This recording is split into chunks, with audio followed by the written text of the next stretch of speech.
Hoje a gente vai conversar sobre dízimos e ofertas, adoração, provisão e compaixão. Queria que você deixasse a sua Bíblia aberta lá em Deuteronômio capítulo 26. A gente já vai chegar lá, mas se você puder deixar a sua Bíblia aberta em Deuteronômio capítulo 26, nós vamos ler ali a partir do versículo de número 7. Mas talvez você está pensando, por que a gente vai falar de dinheiro na igreja? Eu trouxe algumas perspectivas para a gente começar a nossa conversa, que é, por que falar de dízimos e ofertas? Primeiro porque dízimos e ofertas, ele afeta a maneira como nós lidamos com as nossas relações. Então, dependendo da forma como eu lido com o dinheiro, isso pode afetar a minha relação com Deus, a minha comunhão com Deus. Isso pode afetar a minha relação com o outro. Dependendo da forma como eu lido com o dinheiro, isso pode afetar as minhas dinâmicas pelo domínio da minha vida. Então, eu lido com o dinheiro como um ídolo na minha vida, ele vai ocupar o lugar de Deus na minha vida. Eu lido com o dinheiro de determinadas maneiras, ele pode se tornar um altar na minha vida. E boa parte de tudo que a gente faz gira em torno do dinheiro. Então a palavra de Deus, na infinita e eterna sabedoria do Senhor, Ele traz para nós princípios que vão nos ajudar a perceber, a entender e a melhor lidar com isso sob uma perspectiva bíblica. Então é por isso que a gente vai falar sobre dízimos e ofertas. E para começar essa conversa, o que não são dízimos e ofertas? Hoje pela manhã o pastor Edmilson falou sobre isso. Muitas vezes a nossa perspectiva sobre dízimos e ofertas, ela está contaminada. Porque a gente vê N péssimos exemplos na internet. Não só nas redes sociais, mas talvez você já teve uma experiência, ou talvez você já tenha ido em outras igrejas, enfim. Muitas vezes, pela ganância do coração, os homens acabam manipulando a palavra de Deus para terem melhor acesso àquilo que lhes mais apraz. Então, dízimo não é barganha. Dízimo não é eu entregar algo para Deus para receber algo em troca. Eu não entrego, pastor Edmilson usou essa expressão, eu não pago o meu dízimo para receber algo em troca. Não é barganha com Deus. O dízimo não é para salvação. Eu não dou o meu dízimo porque eu pequei e agora eu preciso de redenção, então eu entrego os meus dízimos e as minhas ofertas. Não é sobre isso. O dízimo não é sobre autopromoção. Eu não preciso que os outros saibam, não, porque o dízimo, a expressão dízimo, a palavra, faz referência aos 10%. Então eu dei os meus 10% aqui, imagina, né? Se os meus 10% é 5 mil, imagina o meu salário. Não é sobre isso. Dízimo não é sobre pagamento. Eu não estou pagando para Deus. Eu não estou pagando para usufruir de determinada situação. Isso é muito importante a gente ter claro no coração. Porque no ministério eu já ouvi, eu estou pagando, eu quero que aconteça assim. Mas espera aí, está pagando o quê? Eu estou pagando meu dízimo. Mas dízimo não é pagamento. Dízimo não é para acariciar nossa consciência. Então eu pequei, os dízimos e as ofertas, elas não são para aliviar a nossa consciência com relação ao pecado. Então isso precisa estar claro no nosso coração para a gente começar essa conversa. Dízimo não é para a nossa consciência, dízimo não é para a nossa salvação, dízimo não é para barganha, dízimo não é para autopromoção. Então, o que são os dízimos? Para que servem os dízimos? E a gente vai dividir essa conversa em 3 passos. Então, a gente já viu que não é o dízimo, não é barganha, não é autopromoção, não é para salvação, não é um pagamento, não é para consciência, aliviar a minha consciência do pecado. Então, a gente vai ver o que é o dízimo, para que serve o dízimo e como viver os dízimos e as ofertas. A gente vai lá para Deuteronômio capítulo 26, ali está o versículo 10, mas a gente vai ler a partir do versículo 7 para que você entenda um pouquinho o contexto. Então, o versículo 7 de Deuteronômio capítulo 26, a Bíblia diz assim: Então clamamos ao Senhor, o Deus dos nossos antepassados, e o Senhor ouviu a nossa voz e viu o nosso sofrimento, a nossa fadiga e a opressão que sofrimos.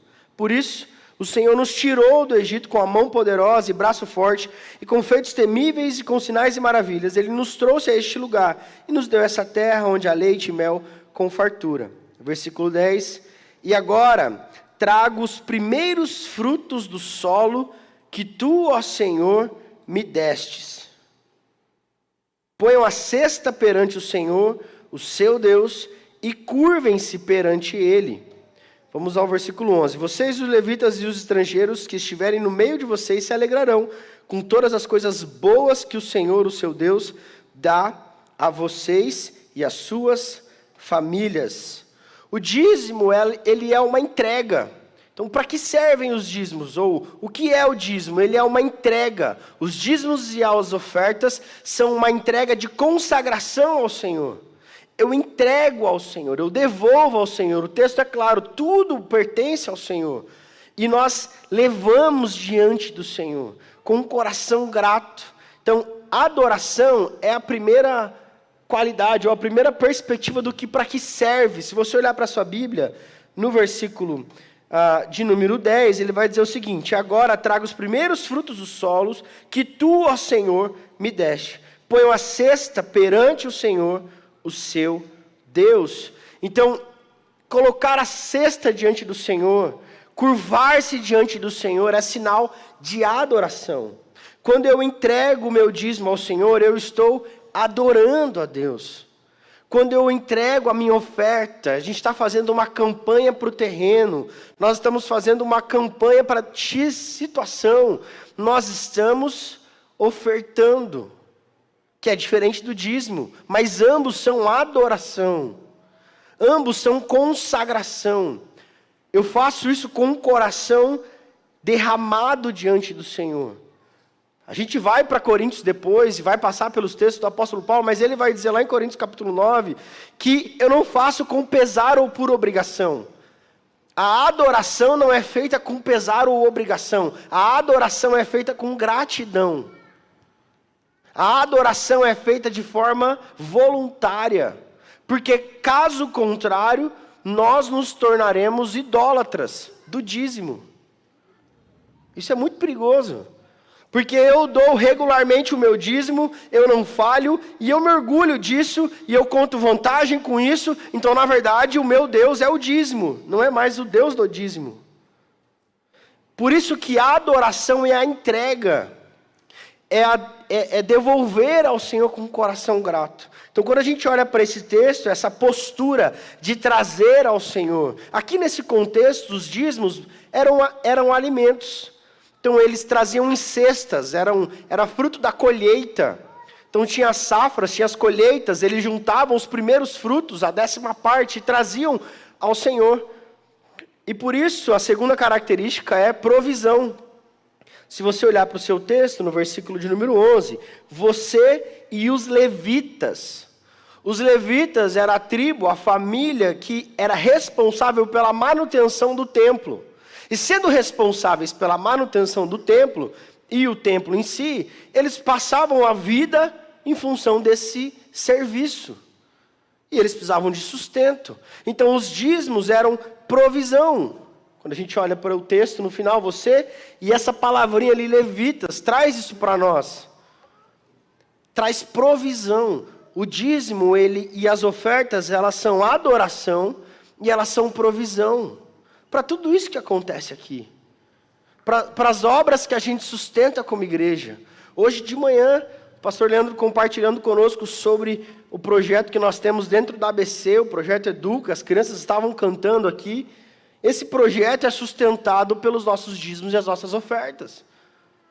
E dentre outras fontes de receita.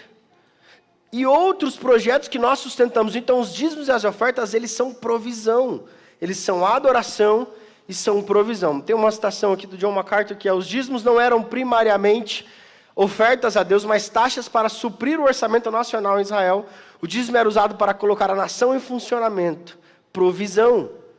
Então nós entendemos que os dízimos são adoração, provisão, e os dízimos são compaixão.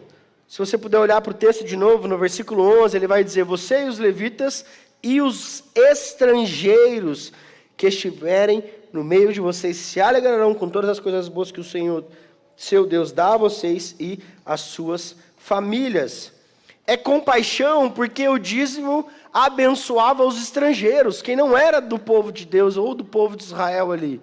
Então, além dos dízimos serem uma oferta de adoração, serem provisão, eles também são compaixão. Porque eles alcançavam os estrangeiros, aquelas pessoas que chegaram ali, não tinham onde morar, não tinham o que comer, não tinha trabalho, eles eram sustentados por aquelas ofertas e por aqueles dízimos. Então, quando a gente olha para esse texto, no Antigo Testamento, Deuteronômio capítulo 26, nós vemos esses princípios de Deus para nós hoje.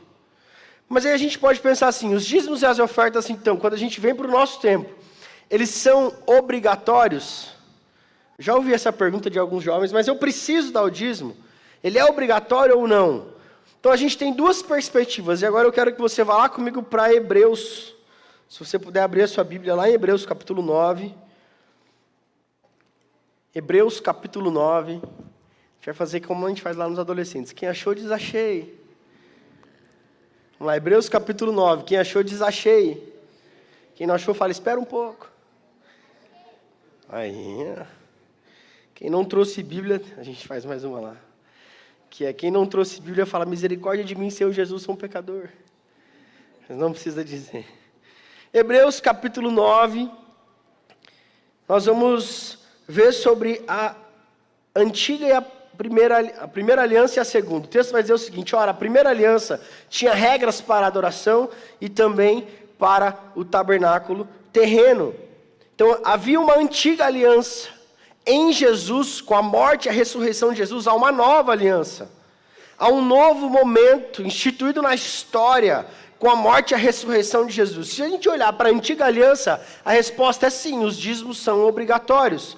Quando a gente vem para a nova aliança, o texto de Hebreus continua dizendo no versículo 11 e 12, quando Cristo veio como sumo sacerdote, ele entrou no Santo dos Santos e de uma vez por todas obteve eterna redenção. E no versículo 15, ele vai trazer para nós o seguinte, por essa razão Cristo é o mediador de uma nova aliança, para que os que são chamados recebam a promessa da herança eterna. Então, os dízimos, eles são obrigatórios, sim ou não? Sim e não. Eles não são mais obrigatórios como eram para o povo de Israel. Eles não são mais obrigatórios na mesma perspectiva que havia ali. Mas sim, se há em nós o entendimento da palavra, se há em nós o discernimento do que é espiritual, se nós estamos e cremos na palavra de Deus, sim. Como cristãos, sim. Há uma direção de Deus para nós com relação à gestão de tudo aquilo que Ele nos deu. Quero ler com vocês uma citação. E eu vou ficar mais para cá para você poder acompanhar comigo. Ela diz assim, de fato, a lei de Moisés dizia que os israelitas entregassem o dízimo de tudo aos levitas. Nos dias de Jesus, essa norma ainda vigorava e o mestre a aprovou. Porém, com a sua morte, uma nova fase começou. A nova aliança, diferente da mosaica, apontando Cristo como o novo e sumo sacerdote diante de Deus, trouxe mudança de lei, livrando o crente das exigências do código imposto a Israel no deserto. Sob a nova aliança, o cristão é estimulado pelo Espírito Santo que nele habita a cumprir espontaneamente a justiça que há na lei. Por isso, todo cristão genuíno se vê impelido por Deus a honrá-lo com os recursos materiais, a fim de que a causa do Senhor seja mantida neste mundo. Há uma obrigatoriedade dos dízimos e das ofertas hoje? Sim ou não? Sim e não. O que a gente precisa é sair de uma vida superficial espiritualmente falando, onde o meu relacionamento com as Escrituras é um monte de pode e não pode. Porque se eu estou me questionando, mas é obrigatório ou não é? Eu faço essa pergunta para tudo. Posso beber ou não posso? Posso fumar ou não posso? Posso trair minha esposa ou não posso? Posso fazer isso ou não posso? Eu posso furar o sinal vermelho ou não posso? Eu posso fazer isso ou não posso? A vida com Jesus não é um monte de pode e não pode. A vida com Jesus não é um livrinho de regras. Você é obrigado a fazer isso. Você faz o que você quiser. Mas existem princípios eternos a serem seguidos, caso tenhamos um relacionamento com Jesus.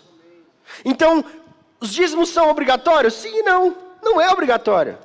Mas se eu tenho um relacionamento com a palavra, é óbvio que haverá em mim, impelido pelo Espírito de Deus, um desejo de entregar ao Senhor parte de tudo aquilo que eu tenho dado. Porque a minha vida não é um monte de regrinhas, a minha vida é um relacionamento com Jesus que está vivo. Estando vivo, validou os dízimos e as ofertas. Se você ler o Novo Testamento, nós já vamos chegar lá em 2 Coríntios capítulo 16, você vai ver, o apóstolo Paulo, você vai ver instruções para nós com relação ao dízimo. Então sim, hoje, os dízimos são para nós, na nova aliança, adoração, provisão e compaixão. Sim, sim. Então, nós já entendemos que sim, nós não viveremos mais no legalismo da obrigatoriedade de tornar os nossos dízimos e ofertas ídolos na nossa vida, ou fazer apenas por religiosidade, e também não viveremos na graça barata de achar que já que não é obrigatório, eu não farei mais. Não é obrigatório, então... Não, nós não viveremos assim. Viveremos um relacionamento íntimo com Jesus e obedeceremos às suas palavras. Então, como viver? E a gente vai caminhar para os últimos passos, olhando para esse tempo aqui. Como viver dízimos e ofertas? Com adoração, com provisão, com compaixão. E agora eu quero que você abra a sua Bíblia lá em 1 Coríntios, capítulo 16. 1 Coríntios, capítulo 16. Nós vamos olhar para o Novo Testamento. Já a nova aliança. Jesus viveu entre nós, morreu, ressuscitou, e aqui nós temos instruções com relação aos dízimos e às ofertas. 2 Coríntios, capítulo 16, quem achou, diz achei. Quem não achou, fala, espera um pouco. Vamos lá, 2 Coríntios, capítulo 16, nós vamos ler a partir do versículo de número 1. A Bíblia diz o seguinte: quanto à coleta para o povo de Deus, façam como ordenei às igrejas da Galácia. No primeiro dia da semana, cada um de vocês separe uma quantia de acordo com a sua renda, reservando-a para que não seja preciso fazer coletas quando eu chegar. Primeira perspectiva de viver dízimos e ofertas como compaixão, como adoração, como entrega, é planejamento. O texto está dizendo para nós o seguinte: no primeiro dia da semana, havia uma instrução com relação ao tempo, ao momento, como fazer. No primeiro dia da semana, no começo do mês, em determinado momento, se faz necessário planejarmos. Sejam os dízimos que são regulares, que são uma porcentagem de tudo aquilo que Deus me dá, sejam as ofertas que são levantadas à medida que surgem novas necessidades, ou, por exemplo, uma adoção missionária é uma oferta, a compra do terreno é uma oferta, enfim, sejam os dízimos, sejam as ofertas, se faz necessário o planejamento. Olha que legal essa citação do Andy Stanley, ele vai dizer o seguinte: a generosidade deve ser premeditada, calculada, designada e emancipada do ativo financeiro pessoal. Se eu tenho no meu coração um romantismo com relação à generosidade, de que quando Deus me tocar eu vou dar algo diferente. Deus já está falando, desde a eternidade, sobre repartir. Só você que não quer ouvir. Se a gente ficar esperando um sentimentalismo romantizado, espiritual, de um sinal, a generosidade está aqui, explícita para nós. A vida de Jesus é sobre repartir.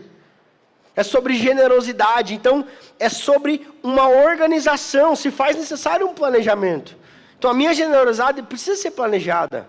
A minha generosidade, como viver dízimos e ofertas através de adoração, compaixão e provisão, além de planejado, há um percentual. Quando você olha aqui, ele vai dizer, cada um, versículo 2 de 1 Coríntios 16, cada um de vocês separe uma quantia de acordo com a sua renda.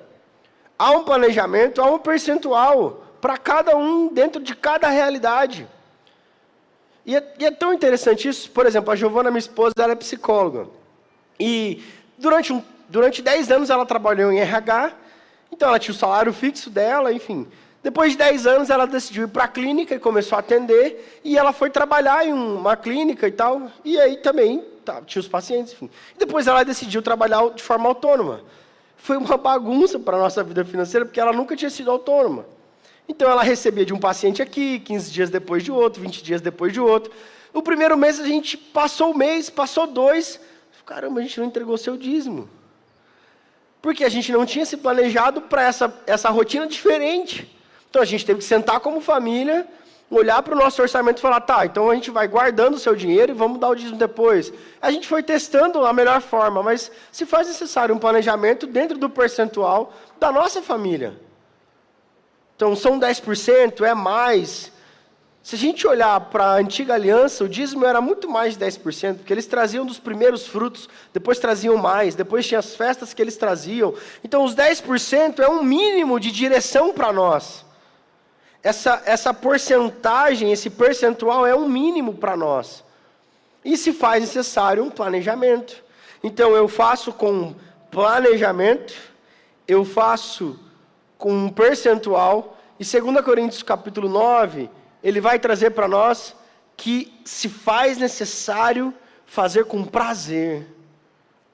Se você puder voltar o seu texto, na verdade ir para frente um pouco, para 2 Coríntios capítulo 9. Então, eu tenho um planejamento para como viver dízimos e ofertas. Eu entendi um percentual.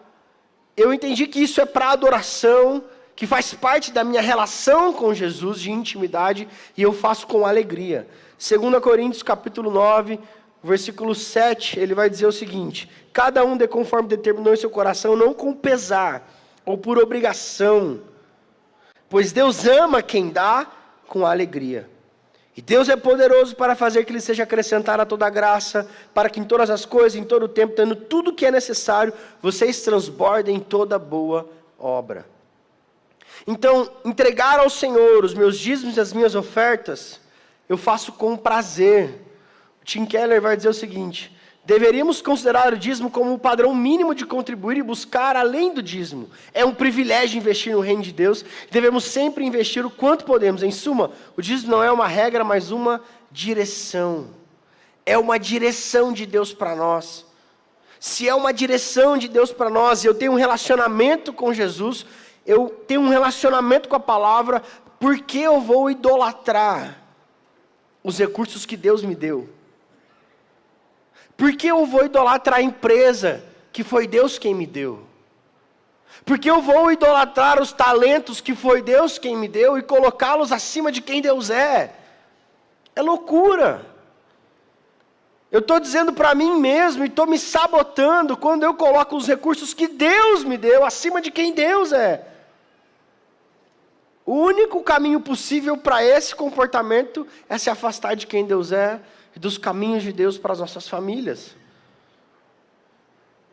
E o texto ele termina, nós já lemos o versículo de número 8, Deus é poderoso para fazer que lhe seja acrescentada toda a graça, para que em todas as coisas, em todo o tempo, tendo tudo o que é necessário, vocês transbordem toda boa obra. Deus sabe o que nós precisamos. Deus sabe o que nós necessitamos. Deus sabe o que as nossas famílias precisam.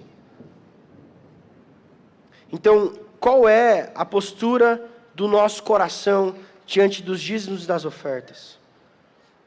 Qual é a postura do nosso coração? É racionalizar? É justificar? Meu pai costumava dizer, diz ainda, né? Meu pai é pastor, está vivo, então ele diz ainda. Mas que todas as vezes que nós precisamos criar muitas justificativas na nossa cabeça para determinada ação, bem provável aquela ação não está certa. Eu começo a pensar, então, mas eu vou aqui, mas é porque daí eu tiro daqui, eu faço isso, então eu organizo assim, e eu começo a pensar, e tento encontrar diversas justificativas, porque eu não quero ver o que a Bíblia está dizendo, o caminho que a Bíblia está apontando, a direção que Deus está dando para nós nas Sagradas Escrituras. Qual é a postura do nosso coração? Qual é a postura do nosso coração diante dessa direção? Lembre-se, queridos, não é um monte de pode e não pode. Nós precisamos sair desse nível de vida e maturidade espiritual. Porque o dízimo não é para sua consciência, não é para sua salvação. A oferta não é para você se sentir melhor, falar, ufa, ajudei no terreno. Dessa campanha eu passei. Não é isso não, gente. É um privilégio, é ser impelido pelo Espírito a contribuir, a ofertar, a dizimar, porque eu fui encontrado por um amor eterno, a minha vida foi transformada, não há outro caminho senão uma postura de adoração e gratidão, não há outro caminho. Eu entendi que tudo que eu tenho vem de Deus, tudo que eu sou vem de Deus, então por que o que eu tenho será maior do que Deus na minha vida? Não pode ser. Amém? Qual é a nossa resposta para um relacionamento de intimidade com Deus? Qual será a nossa resposta? Quando eu for fechar as contas da minha família, eu preciso me planejar com a minha família. E falar, Giovana, minha esposa, a gente não entregou o seu dízimo porque a gente não te entende direito, mas agora a gente já entendeu. Então vamos reorganizar aqui, porque isso é prioridade para nós. Qual vai ser a nossa resposta? Nós temos dedicado tudo ao Senhor? Nós temos vivido sobre esse entendimento de que tudo pertence ao Senhor?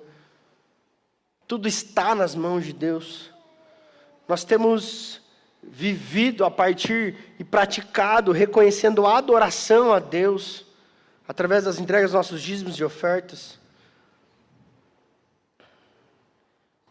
E por fim, será que nós temos, ou o que precisamos deixar aos pés da cruz, para viver generosidade e fidelidade? O que nós precisamos deixar, gente? É só a gente olhar para dentro de nós.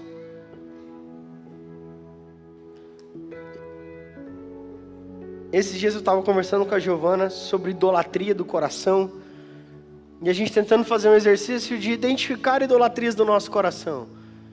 E a pergunta que veio para ajudar a gente, quando a gente conversava e orava juntos, era: existe alguma coisa na minha vida que se Deus me pedisse agora, eu não teria coragem de dar? Tem alguma coisa que eu quero muito aquilo, mas e se Deus me desse e pedisse para eu devolver? Teria coragem? Eu quero muito uma casa própria, e se Deus te desse hoje e amanhã Ele pedisse de volta, para você dar para alguém? Eu quero muito um filho, eu quero muito um relacionamento, eu quero muito algo na minha vida, mas se Deus te desse e pedisse de volta amanhã? Se a resposta for não sei, é bem provável que existem ídolos no nosso coração. E muitas vezes, os recursos são esses ídolos. Porque a gente ora tanto por uma promoção no trabalho, a gente sonha tanto com uma carreira bem-sucedida, a gente se estrutura, se organiza e não percebe que aquilo agora é um ídolo. Porque eu não estou disposto a abrir mão daquilo. Eu não estou disposto a abrir mão de 10% e uma oferta que dirá de tudo. Só que a gente não percebe que tudo pertence ao Senhor. Tudo pertence ao Senhor. Nós precisamos caminhar para um nível de maturidade na nossa vida com Deus, onde tudo pertence ao Senhor. Eu não sou obrigado a fazer nada, mas não há outra possibilidade senão ofertar e dizimar, porque eu fui encontrado, tudo que eu tenho pertence a Ele. Isso é obediência. Você pode fechar os seus olhos? Quero orar com você.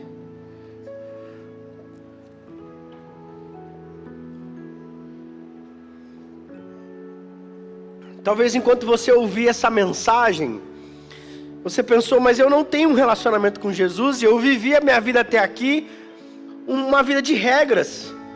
Eu não faço porque eu não posso, eu faço porque eu posso. Eu preciso deixar a minha vida aos pés da cruz. A minha vida precisa estar aos pés da cruz. Até agora eu tinha organizado, planejado a minha vida a partir do que eu acho. Mas eu preciso deixar a minha vida aos pés da cruz.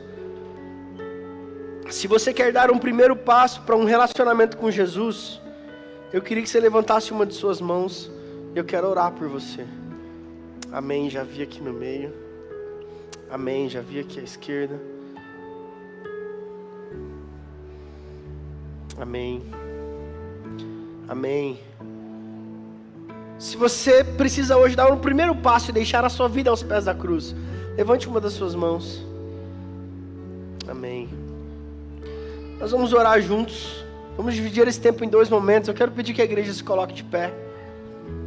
Enquanto nós cantamos essa canção, se você levantou uma de suas mãos dizendo: eu quero deixar a minha vida aos pés da cruz para começar essa relação e aprender mais sobre quem Jesus é e sobre como administrar a minha vida a partir dos princípios bíblicos. Se você levantou uma de suas mãos, quero te convidar a sair do seu lugar e vir aqui à frente. Nós temos irmãos e irmãs que querem orar com você a partir dessa decisão que você tomou nessa noite. Amém? Se você levantou uma de suas mãos, sai do seu lugar, vem aqui à frente. Se alguém levantou a mão perto de você, traga essa pessoa aqui. Nós queremos orar com você. Não vejo, me sustenta até quando não sinto. Meu Deus está trabalhando. Meu Deus está trabalhando. Me sustenta até quando não vejo. Me sustenta até quando eu não sinto. Meu Deus está trabalhando. Meu Deus está trabalhando. Me sustenta até quando não vejo. Me sustenta até quando eu não sinto. Meu Deus está trabalhando. Meu Deus está trabalhando. Talvez você já deu esse primeiro passo de colocar a sua vida aos pés da cruz, mas precisa reajustar a dinâmica do entendimento de entregar ao Senhor os seus dízimos e as ofertas, e você precisa deixar outras coisas aos pés da cruz. Talvez idolatrias precisam ser quebradas do seu coração. Talvez dinâmicas da rotina de planejamento precisam ser quebrados para que o Senhor seja o primeiro na sua vida. E adoração, e provisão, e compaixão estejam sobre o seu coração. Se você precisa deixar coisas aos pés da cruz, situações, comportamentos, também quero te convidar a sair do seu lugar e vir aqui à frente, e nós vamos orar juntos enquanto cantamos essa canção. Meu Deus está trabalhando. Meu Deus está trabalhando. Me sustenta até quando não vejo. Me sustenta até quando eu não sinto. Meu Deus está trabalhando. Meu Deus é um Deus de milagres, Deus de promessas, caminho no deserto, luz na escuridão. Meu Deus, esse é quem tu és. Te adoramos, Jesus. Meu Deus é um Deus de milagres, Deus de promessas, caminho no deserto, luz na escuridão. Meu Deus, esse é quem tu és. Nós vamos orar juntos agora. Se você está com a sua família e precisa de uma resposta e uma direção de Deus, eu quero te convidar a se ajoelhar no seu lugar. Nós vamos orar juntos. Talvez você está passando por dificuldades financeiras, talvez você está passando por problemas no trabalho, problemas de administração, eu não sei, mas você vai se ajoelhar e nós vamos orar juntos por isso, para que o Senhor intervenha e venha sobre nós com a sua poderosa mão. Então vamos orar juntos, queridos. Se tem alguém perto de você ajoelhado, se você sentir de orar por essa pessoa, pode orar por ela. Nós somos igreja, nós somos família, nós somos corpo de Cristo. Pai, nós estamos diante do Senhor, prostrados diante do Senhor, e a nossa oração, o nosso desejo é que o Senhor venha sobre nós com a sua poderosa mão, venha sobre nós, sobre as nossas famílias. Esses irmãos que vieram aqui à frente, que levantaram as suas mãos, tomando uma decisão pelo Senhor, que seja um novo tempo, o Espírito do Senhor habitando em cada coração, um novo nascimento em nome de Jesus. Pai, ajude esses irmãos na caminhada, na jornada. Nós estamos de joelhos prostrados porque clamamos ao Senhor. Venha com discernimento. Nós não queremos idolatrar as coisas, os bens, queremos adorar somente ao Senhor. E entendendo os princípios da sua palavra, obedecemos com um coração grato, alegre, feliz. Em nome de Jesus, Pai, ajuda-nos. Cada família prostrada, com sabedoria na área financeira, com discernimento, com decisões corajosas para obedecer a tua palavra. que não haja barganha, que não haja negociação, que nós estejamos prontos e prostrados e abertos para obedecer ao Senhor, em nome de Jesus, em nome de Jesus, amém.